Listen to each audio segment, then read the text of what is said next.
ایک یہ بھائی نے مجھ سے پوچھا تھا کہ یہ کتا مار مہم جائز ہے یا نہیں ہے۔ دیکھیں اس میں دو چیزیں ہیں۔ پہلی بات تو یہ کہ کسی بھی جاندار کو بغیر کسی وجہ کے مارنا شرعاً جائز نہیں۔ اگر بہت سارے کتے ہیں لیکن آپ کو دیکھ کے بھاگ جاتے ہیں، وہ آپ کو کاٹتے نہیں ہیں، کچھ نہیں کرتے ہیں، تو بہرحال پھر کچھ ہم نہیں کر سکتے، ان کو مارنا شرعاً جائز نہیں ہوگا۔ ہاں، جس کتے نے حملہ کر دیا باقاعدہ، اس کو مارنا شرعاً جائز ہے۔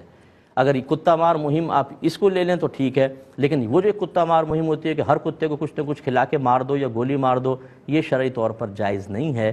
جاندار کو بغیر کسی وجہ کے مارنا شرعاً ٹھیک نہیں ہوتا۔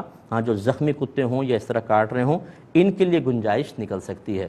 دوسرا اس میں ایک یہ چیز بھی دیکھ لیں کہ ریاست کا کوئی قانون تو ایسا نہیں ہے کہ آپ اس کے خلاف جا رہے ہوں، تو اگر ایسا ہے تو پھر ریاست سے درخواست کریں، پھر آپ از خود کوشش نہ کریں، کیونکہ وہ خلاف قانون کارروائی کہلائے گی اور خلاف قانون کام کرنے کی اجازت نہیں ہوتی ہے۔